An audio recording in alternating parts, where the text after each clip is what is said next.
Okay, what we're going to go over here is a full-sided formation. One of the most commonly used.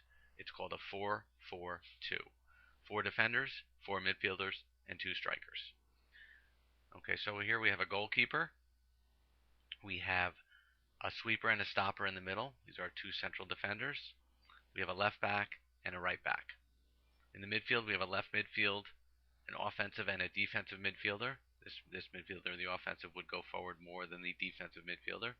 And we have a right midfielder, and then we have 2 strikers. 11 players, 4-4-2. Whenever we're discussing formations, you always start from the defense. So again, this is a 4-4-2. If we removed one of the defenders and put them up front, it would be a 3-4-3. So whenever we're talking formations, it's always starting from the defense first. Let's talk about the strikers. Okay, these players need to be linked. And what we mean by linking is these players need to be close enough together where they can work the ball. If the ball is on this side of the field, it's not very productive to have this player all the way over here. Okay, so if the ball is on this side of the field, we're looking for the players to be here. And if the ball is moved to the other side of the field, looking for the strikers to be on the other side of the field, almost splitting the field in half. These players, as they move up and down the field, need to make sure that they are close enough together where they can work the ball. At the same time, they can switch positions. This one does not have to constantly be on the left side and this on the right side. They can flip-flop. Again, we're making sure that these players are linked. They are close enough together that they can work the ball wherever they are on the field. Now let's move to the midfield. So we have an outside midfielders. Okay, a left and a right, and 2 central midfielders, one more offensive. Okay, and we'll say this is the more offensive and this is the defensive. So as they move up and down the field, this is the kind of shape that they need to keep. Rarely are they in front of the strikers. Okay, occasionally it will happen, but most of the time they are filling this area in between the strikers and the defenders. Okay, so as they move up and down the field, left and right midfielders, the outside midfielders, are almost like wingers attacking when we're attacking in our attacking third. Okay, defensively, they need to keep their shape and assist the defenders. Again, this group will move up and down the field as a unit. Now let's talk about the defenders, a left outside back and a right back, and then we have 2 central midfielders. Now, one in front of the other. Okay, this stopper usually marks one of the strikers. Okay, the sweeper is there. If a player gets beat, they're there to sweep and be the last defender. Okay, challenging for flighted balls. We never have both these players go for flighted balls. Usually the stopper will attack the flighted balls and the sweeper will play off for any deflected balls or misplayed balls. Again, this group will move up as a unit. Once we get into our offensive third, we'll show you their role. And depending on how we want to play this, normally an outside back will be marking maybe one of the strikers, will not chase him all the way across the field.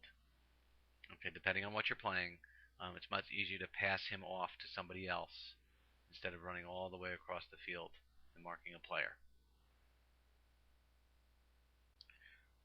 So as we advance the ball forward into our offensive third, you can see the entire team moves up as a unit.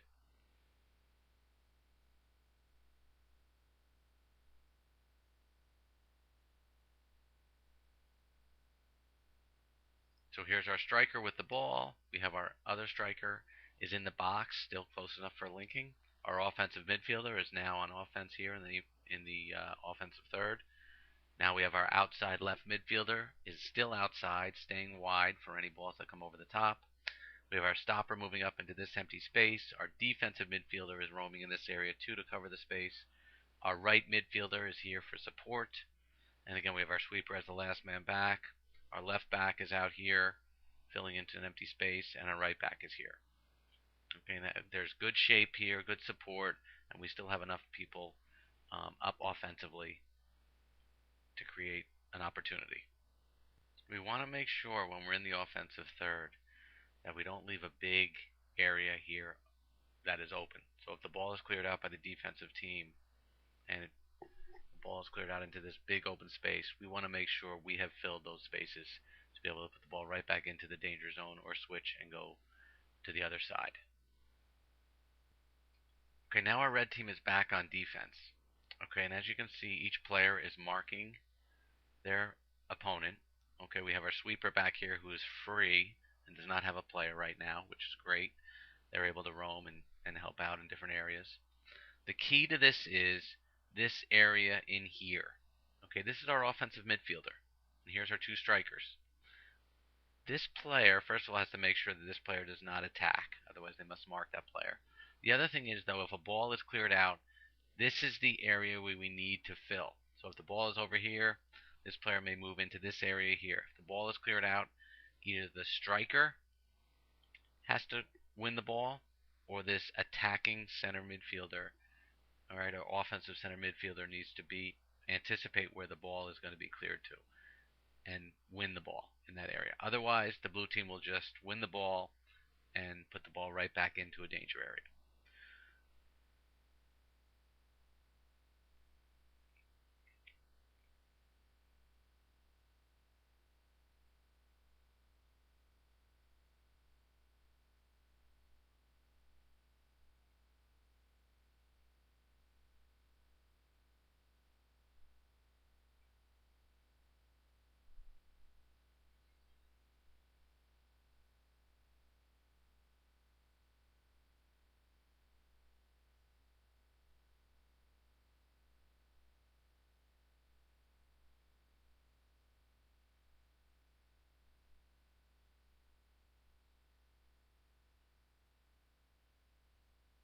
So if the ball is switched over to this area, to the other side of the field, as you can see, the strikers will move.